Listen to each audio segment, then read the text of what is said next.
What's going on? What's going on, good people? Welcome to the Texas League weekly video podcast. I will let my co-host introduce himself first. Since I get the right to introduce myself, Jared Cowan, the commissioner, who did not go 0-6 this week. Just want to start by saying. See, you ruined the surprise. People were probably wondering how you did, but he did not go 0-6. If I get to introduce myself, I'll make sure no one that I ain't go 0-6 this week. Fair enough. I am Dwayne Morrow, owner of the Devastator fantasy team, which is devastatingly bad so far this season, but we'll give you an update on that. Our third co-host is out living his best baseball life at the MLB playoff game between the Diamondbacks and the Dodgers, and I'm pretty sure he's hoping that the Diamondbacks close out that series tonight. So let's jump right into it. Jared, what's our kickoff question this week? We talked about people last week. We talked about players that were disappointing or really performing well this year. Maybe look in the record book for the league. The current record for most wins in a season is 13. Mm-hmm. The record for most losses in a season is also 13. We have a 5-0 team. We have an 0-5 team. Do you think either one of these records will be broken? Before you answer, the total does include playoff wins and losses. Oh.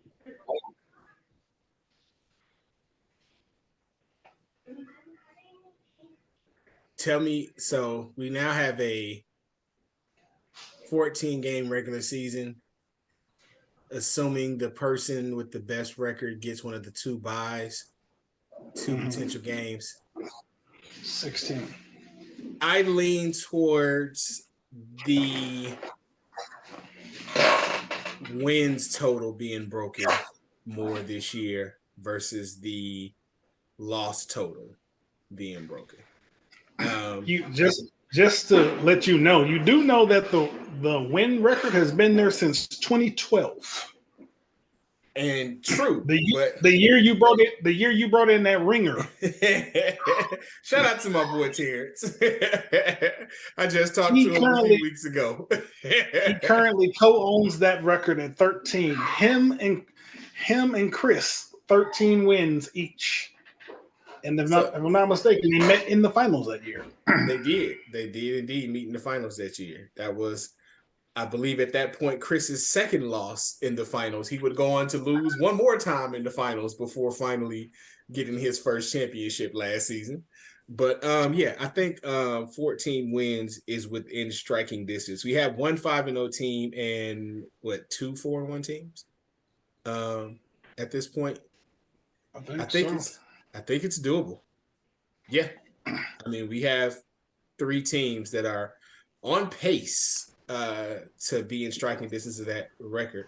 And so, and we'll talk about the Big Green, who was our final standing undefeated team in our league so far this season. Just beating up on teams so far this year. So, but yeah, what about yourself? What do you think? 14-0 or blank and 14 is closer? I actually think 14 losses might be closer. And the reason I say that is, and I can't speak for the owner of the 0-5 team, but I know that if I got to a certain point, I would respectfully start a fire sale, and I'm going to put a roster out every week, and I'm just going to make sure that I'm competitive but lose my way to that first pick. Fair enough. Yeah. Because looking at that team, they got two quality keepers, and anybody else on that team worth selling, you sell. If you get to like 0-7, 0-8, where you I was just about to say that. I think you can't throw in the towel unless not yet. At least you got to have at least 6 losses to say 6 out of 14 losses. That is a very hard thing to overcome. So I would say if Yeah, if you are, and I'm gonna include myself in this as the only team with only one win. If I get to 1-6, oh, it's fire sale time. But I'm not gonna get, but I'm not getting to 1-6. So not worried about that at this point. But we'll get there if we get there, right? I We'll mean, cross them. I could just as easily be 3-2. I had 2 close losses. So I'm not mad at my team. I'm mad at the coaches that put me in a position to lose those close games with their stupid decisions that affected my players. What? I can't even blame the coaches. I can only blame myself. But we jumping ahead. We jumping ahead. We jumping ahead. So, top fantasy performer of the week. Who would you like to give a shout out to? Somebody who caused me to pick against the team. Joe Burrow decided he wanted to show up. So, he decided he was going to have the Joe Burrow show, him and Jamar Chase, and then he decided to run a couple times just to let y'all know, oh, y'all thought this calf was bad? No, it's all right. I'm healed. I'm good. Indeed. So I want to give it to Joe. Maybe 1A to Jamar Chase, but because as one goes the other. So I'm pretty sure that Joe Burrow, Jamar Chase, and for those teams that have the elusive stack of those two in their league, I am pretty sure they were rejoicing on their way to a significant point bump from those two given output. I'm going to give mine to a player that many people probably didn't think would have that kind of impact this week. And my gold star goes to Zach Moss, who, upon hearing about the return of Jonathan Taylor and his signed contract and him being active, only went out and had a career day of 165 yards on the ground.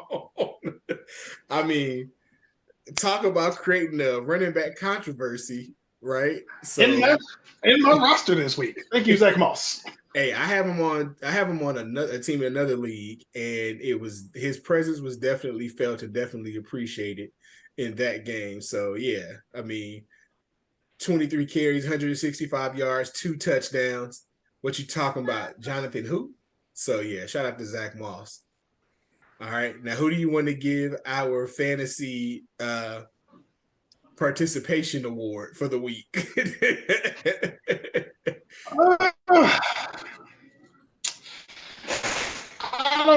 I'm gonna preface it by saying I don't think this player had a horrible game. I just expected more from him, and that's just my personal opinion. Because he's been performing so well. This week was very subpar for him. I'm gonna give it to C.J. Stroud. Now he didn't have a horrible game. Right. He just didn't have the game I thought he was going to have, and it is what it is. Indeed. But I think he bounces back because I think that Atlanta defense was a little.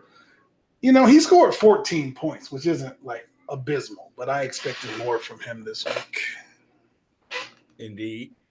And in that same vein, I'm going to give my fantasy disappointment award for the week to Patrick Mahomes. And I know people are saying 281, 2 touchdowns, no interceptions, and his team got the win. Yes, I call it a fantasy disappointment because I needed more. I needed one of those 404 touchdown games from him to win a game. And that's what I expected more out of you, Patrick Mahomes. So maybe that's what I'll get this week on Thursday night when they play the Broncos. So we'll see. But yeah. All right. So moving right along.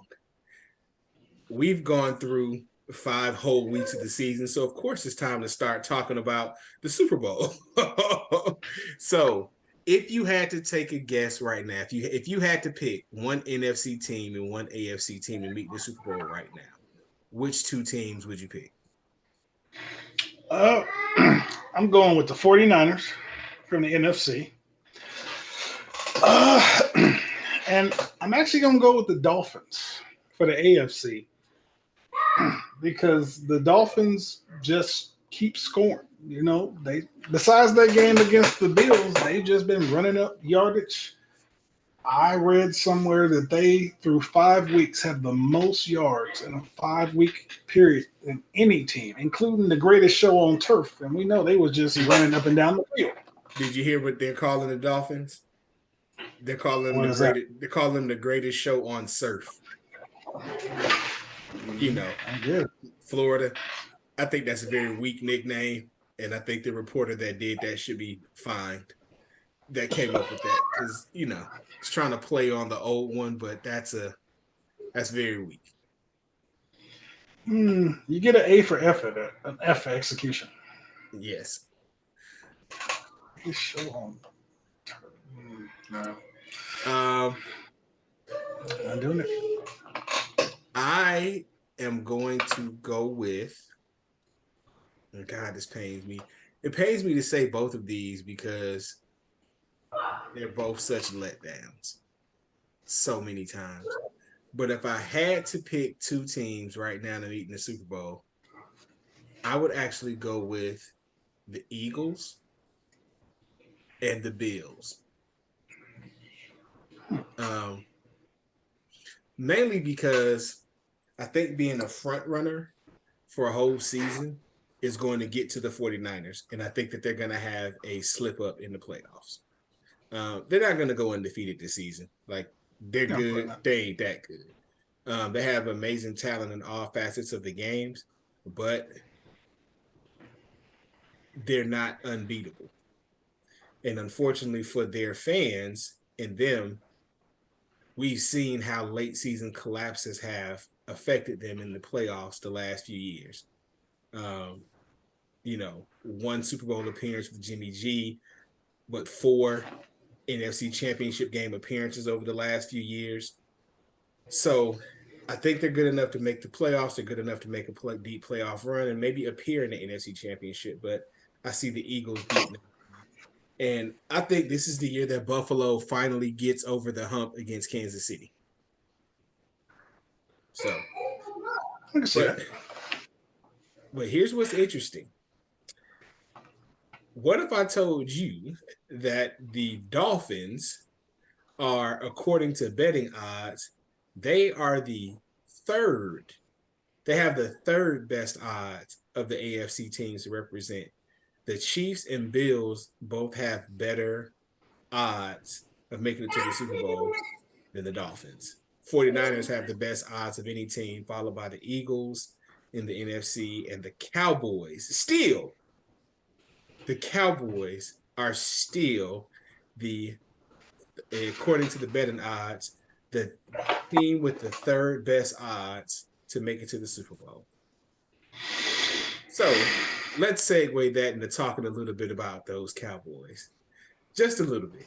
Now, Sunday's matchup was against the 49ers. And leading up to it, it was obviously going to be held as a barometer for where they stand in the hierarchy of the NFC for the year. Jared, what do you think? I believe that the Cowboys have been fortunate enough to play Daniel Jones and the abysmal Giants offense. They got to play Michael McCorkle Jones and the abysmal Patriots offense. They went into Arizona sleepwalking because they had beat up on the Jet. Oh yes, let's not forget they played the Jets without Aaron Rodgers, so that offense was abysmal as well. So then they played the Cardinals, who came in with the mindset, what we got to lose, and they beat them. They overlooked them, is how I feel. Right. But I don't think the Cowboys are as good as they believe they are, because if they were, they wouldn't have lost by 32 this past week. I, Going into that game, talking to a Cowboys fan at work, I thought that they would lose by 10, not only score 10. Mm-hmm. But it's still early in the season. They have time to fix the problems that were showcased on Sunday and live up to this these betting odds that have them third go into the Super Bowl. But like you just said about San Francisco, they also have been known to fall apart in the playoffs. Right. I think that outside of the challenging play on the field, Mike McCarthy taking over play calling duties, and we're seeing some of the same challenges that eventually led to his departure from Green Bay and his falling out with Aaron Rodgers.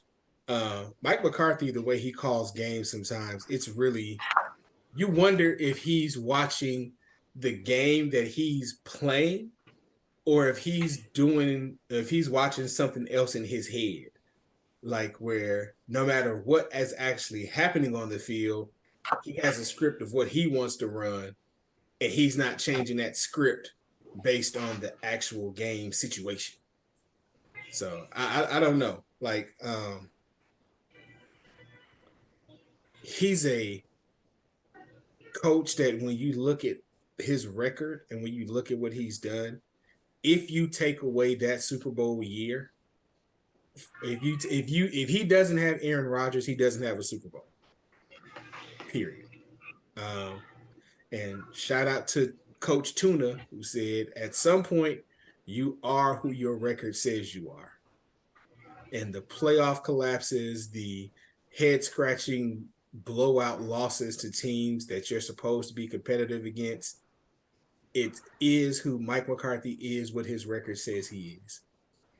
And Jerry Jones gave him a vote of confidence, which to me means, we're not going to fire him in the middle of the season because why put ourselves through that? But I absolutely believe the reports coming out of last spring, I don't care how much Jerry Jones denied it, that if they don't make it to at least the NFC Championship game and make it competitive, then he's gone after this season. Now, of course, that always begs the next question of who do you hire, who replaces him, but they'll cross that bridge when they get to it, But yeah, I do not see Mike McCarthy making it past this season without a deep playoff run, which is going to be very difficult for them because they are definitely not the best team in their division, no matter what the betting odds say. So, all right. That was our few unofficial, unemotional minutes about the Dallas Cowboys. I think that too often the conversation around the Cowboys is a lot of emotion, good or bad. So I just wanted to have a discussion about them where it wasn't about bashing or outside of reality. So let's take a look very quickly at last week's results of the Texas League games.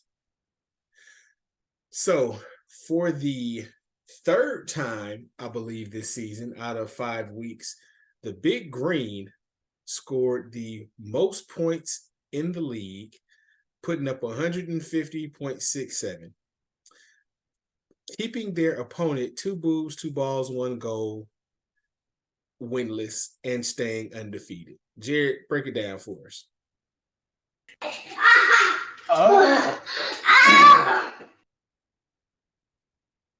That's our unofficial additional co-host chiming in and saying, look, man, all of a sudden DJ Moore turned into a combination of Randy Moss and Jerry Rice for a game. Of course the Big Green won.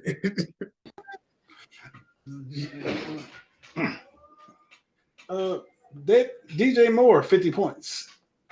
Tyreek Hill, 30 points. Montgomery, 21.9.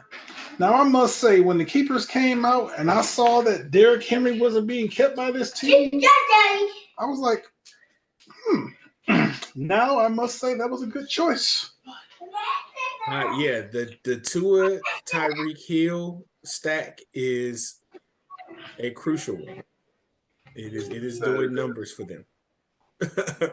For sure. So shout out to the Big Green. And then, again, this is a situation where 125 points would have beat a lot of teams this week. 125 points would have beat all but 3 teams this week. Unfortunately, 2 boobs, 2 balls, 1 goal. After having a great performance from Josh Allen in a losing effort in London, just still could not get that first W. So shout out to 2 balls, 1 goal, and we'll see how things go for you next week.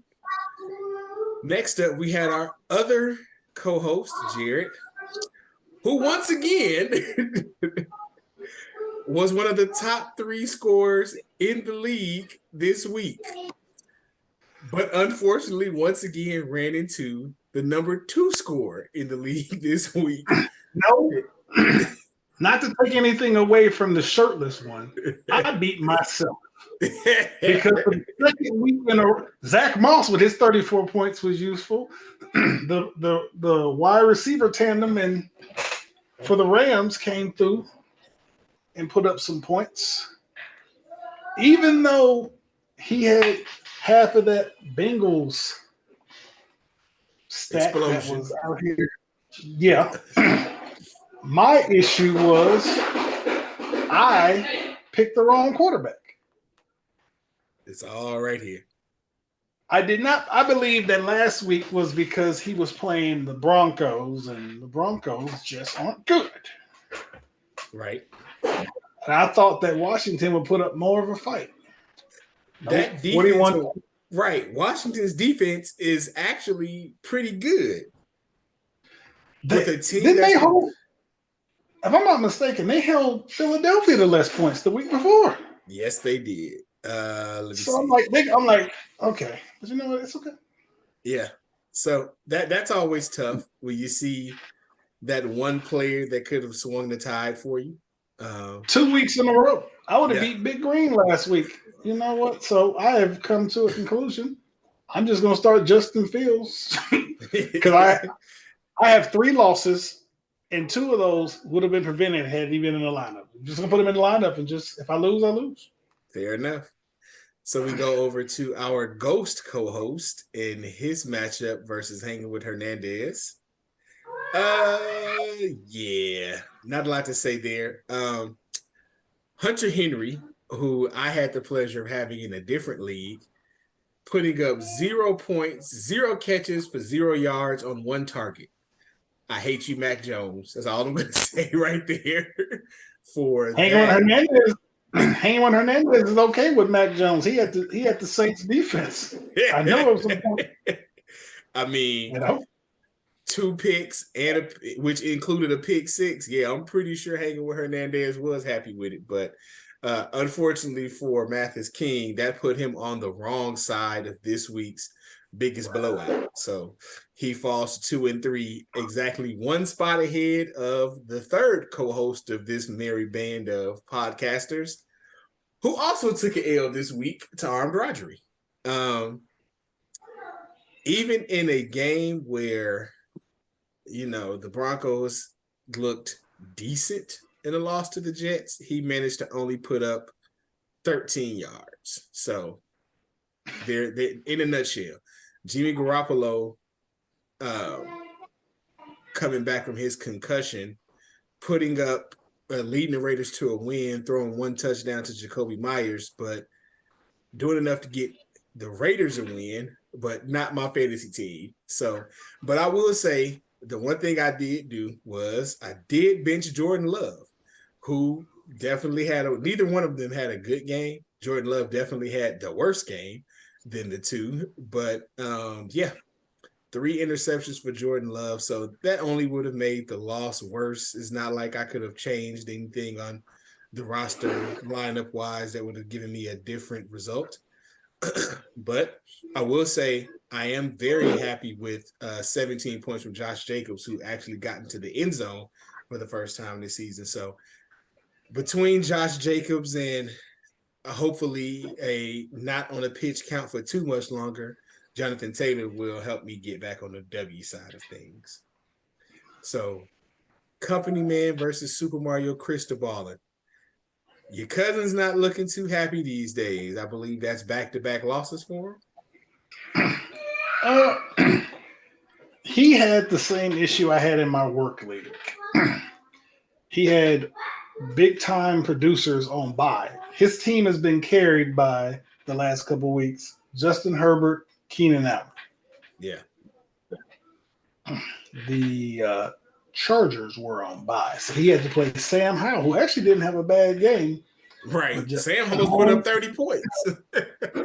Did. Jahan Dotson, 4.5. Tank Dell, 7.2. Not doing it.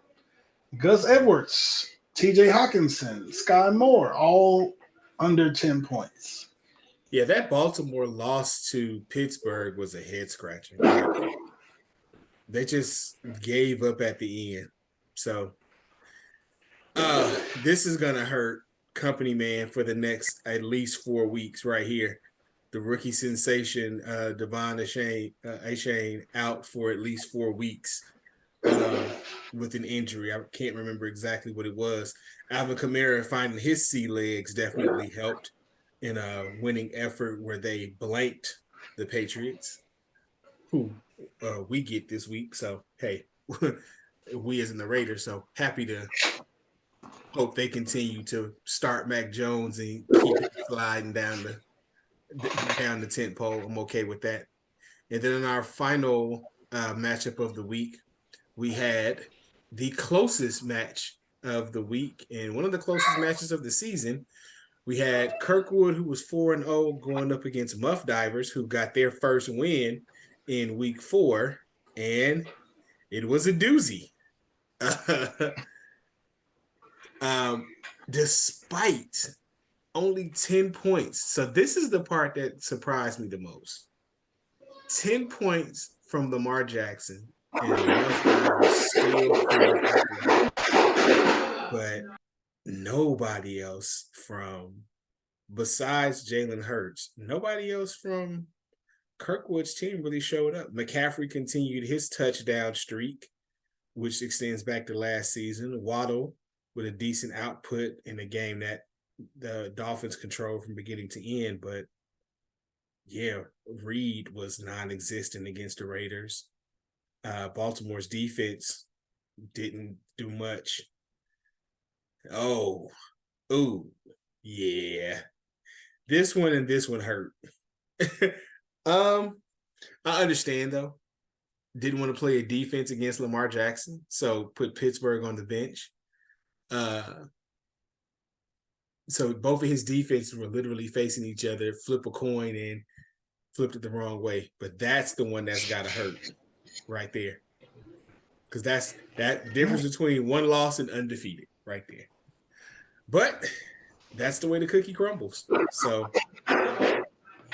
after last week's picks, let's see where we stand as a group. So everybody went 50% last week. All of us picked ourselves, and we all lost that particular pick. But we were able to see where we stand. Mathis King keeping himself above 50% on the season. I'm at 43%, trying to keep this thing rolling. And Jared, a respectable 36% after last week's disaster. So welcome back to the W column in terms of picks. So speaking of, let's get into the week 6 picks. So we'll go from the bottom up since our absent co-host is not here. We always love to pick on him when he's not around. Jared, again, we know who the teams are right now, so we don't need to do too much in-depth analysis. Just tell us who you pick and one reason why. I'm going with Kirkwood because I just have a feeling that McCaffrey is going to get back to carrying his team, and Jalen Hurts is playing the Jets. That's 2 good picks. I'm also going to go with Kirkwood. 49ers are going to win. Amari Cooper's at home. He'll have a good game. It'll be enough to offset. And yeah, we'll see what he does with sliding his other players around. But I like the Jalen Hurts, Amari Cooper, and Jalen Waddle combination. All right, so 2 of us for Kirkwood. Let's go with Company Man versus Muff Divers. Oh, let's see. Oh, primetime Lamar Jackson at Tennessee, who's not very good. This is going to be a problem for Muff Divers. Justin Jefferson on by Jacoby Myers against his old team. That's going to be a good potential fill-in right there to put some points up in a revenge game. So I like him being able to recreate, at least for one game, the Justin Jefferson output. I still like Company Man in the matchup, though. Kamara versus Houston in Houston. He's going to like that. Saquon Barkley coming back off injury, looking to put some points up. But again, I think that this is the difference maker. Mahomes versus Denver on a Thursday night. Denver looking abysmal. Mahomes trying to assert his dominance over the AFC West.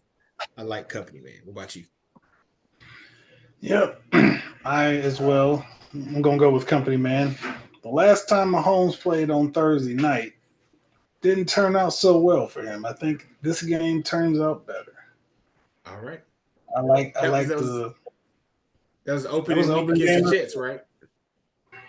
Yeah. Lions. Lions, thank you. Opening week against the Lions. Yeah, and I like that Saints combo against Houston, whose defense hasn't been horrible, but I think that the Saints combo is gonna get him some points. I think he's gonna get this W this week. I concur, my friend. All right. Armed Rodgery versus the Big Green. Let's see. What do you think? Oof.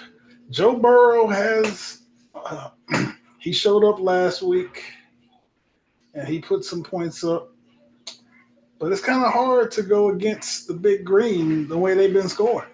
When your point scoring combo is going against Carolina, who's not good, Mm-hmm. it's hard for me to say that anything other than what's been happening the last 5 weeks is going to happen. Now, she needs a running back Mm-hmm. because, if I'm not mistaken, Khalil Herbert is Oh, not he's not actually playing. playing. No, he's not playing this week. It's he's So listed as doubtful, but he hasn't practiced this week, so he's yeah, not he playing. hasn't practiced all week. So I didn't see a running back on her bench, but She's her got and a her fantasy couple. advisor. She's got a couple. Neither one of them have done anything so far this season. So And she got a couple. She got her hell, and her fantasy advisor got a couple days to figure it out and even if she get did this. put Najee Harris in there on bye, it's about what he produced if he had a game this week. So hell, uh, Yeah. yeah. As much as I want to see pick Arm Rodgery for the upset, matter of fact, that's what I'm gonna do. I'm picking Arm Rodgery for the upset. Divisional game, Pittman at Jacksonville. Taylor getting stronger to open up the passing game a little bit. Even because again, Gardner Minshew was not Anthony Richardson. He's going to throw the ball. He's not going to. The ball's going to have to get spread around through the air in order for them to score because that's Gardner's game. Um, Denver's going to get scored on like it's prom night, so you can see Kelsey and Pacheco getting points there. So I'm going to go with Arm Rodgery for the upset this week. My question is, do you think Kelsey plays on a short week with what appears to be an ankle injury? I would lean more towards yes because it's a division game, but I would be wary of playing him if the game because if the game gets out of control, he's gonna sit down quick. So that would be my hesitation. So if Armed Rodgery needs a tight end if he doesn't think that if Kelsey's not able to go and tight ends have been underproducing like crazy this year. So I'm still going with because of what the status is right now, which is Kelsey's expected to play. That's my caveat. If Kelsey plays, I love Arm Rodgery in this game. So since he's scheduled to play, I'm going. That's my pick. All right. Well, Two boobs, two balls, one goal versus Ed Corn. Who you like?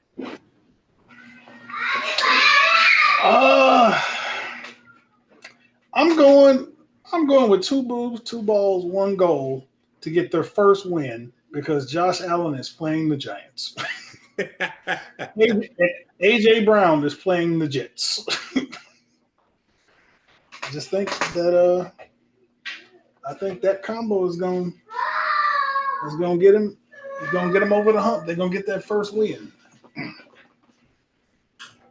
I like Ed Core.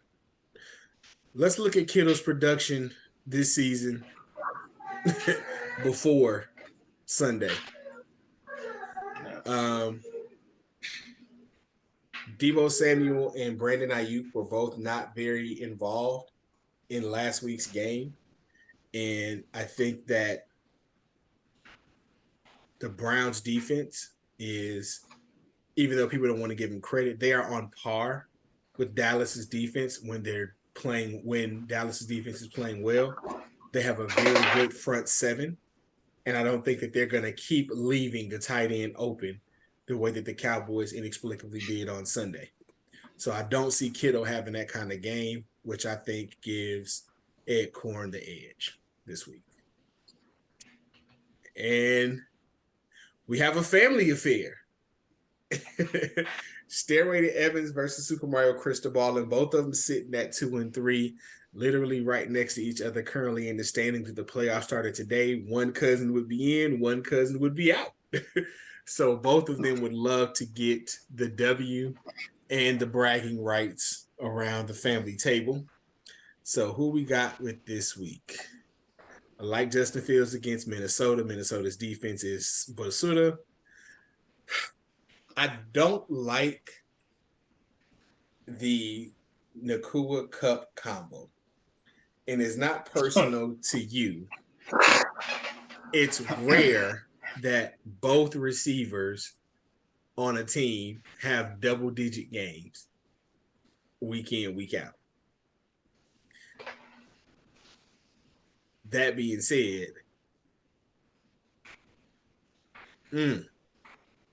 Herbert versus Allen. I'm going with Stairway to Evans because I think the Cowboys defense is going to be the one that showed up in New England and the one that showed up in New York for those first two games of the season, because they just got embarrassed last week by the 49ers. And I think that they're going to be getting after Justin Herbert on Monday night. Yeah, I'm going to go with Stairway to Evans. It's not that Justin Herbert and Keenan Allen are going to get shut down. I just think that that the Cowboys defense is going to keep them at bay just enough to give Stairway to Evans the edge. Are you picking against yourself this week, sir? I refuse to do that. No. All right. I lost 2 in a row because of Justin Fields sitting on the bench. He's in the lineup. He's going against Minnesota, like you said, whose defense is not very good. No, they are not. And I'm already. All right. And in our final matchup of the week, we have Devastator versus Hanging with Hernandez. Who do you like this week, Jared? Oh, I believe this is going to be a close one, but I'm giving the edge to Hanging with Hernandez because I feel that Bill Belichick is going to have the team ready to shut down Jimmy Garoppolo just because he was a former Patriot, plus the fact they've been embarrassed 2 weeks in a row. I believe he's going to have his defense ready. I also believe that Jonathan Taylor is still on a snap count. I think he's going to get more snaps than last week. Still not the main bell count. And I believe that gives the edge to Hanging with Hernandez. Indeed. This what we see right here on my lineup may not be the final iteration, but I like my chances this week. Despite Zach Moss's performance, it's much like when you pay a player, you pay him to play. You don't pay him to sit. So Taylor having another week of practice under his belt means he gets more snaps, especially in situations where you're in those first and goal because he can catch the ball out the backfield, because he can run between the tackles. I like him to get his first touchdown of the season this weekend. So I'm sticking, and I agree. I think it's going to be a close game. Mike Evans is going to get 100 yards. Brock Purdy is going to. I think the key is that Brock Purdy is not going to have a good game against Cleveland. In all honesty, like I'm not saying that San Francisco's going to lose big, but I think that the Cleveland defense is going, like you said, the Cleveland defense is going to be ready for Brock Purdy, and they have a formidable front seven. Myles Garrett is a game wrecker, and him matching up against that 49ers offensive line is going to be a good battle to watch. So I'm looking forward to seeing some of that game. But that's it. Those are our picks for the week. So, any NFL games you're looking forward to this weekend? Selfishly, the Bucks and the Lions because it's creamsicle day, but nice. But from a fantasy standpoint, I actually believe that Vikings and Bears game is going to be very fantasy friendly. Always fantasy friendly. Indeed. I believe the two games involving the teams from New York will be fantasy friendly because Well, I think it'll be a lot of technically the three teams from New York, since the Bills are playing the Giants. If we say New York State, not New York City, which is technically in New Jersey, according to where the stadium is. But anyway. This is true. And I think that Monday Night Football game could be interesting.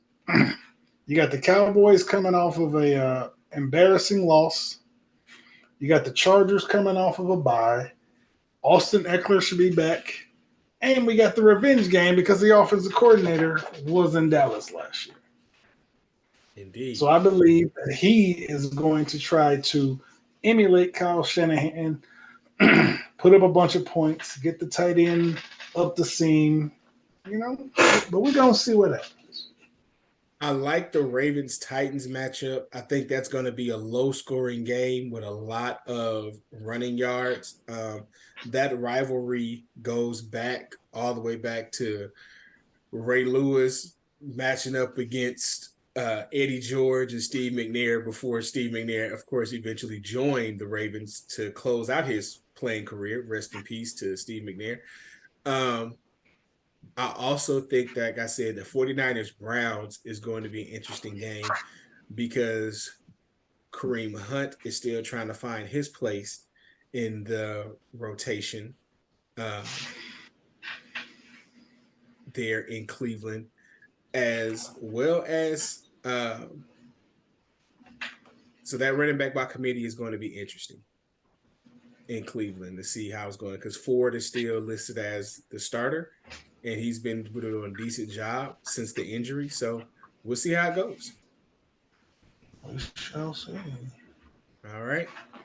In that case, our best wishes to everyone. As you can see, I have a different logo this week. Tennessee State University's homecoming is in Nashville this weekend. So shout out to all of those Tigers traveling this weekend to the land of golden sunshine to celebrate our dear alma mater. We hope everyone has a fun and safe weekend, except for the people from Norfolk State who are coming to see their team take this L in Nashville Saturday night.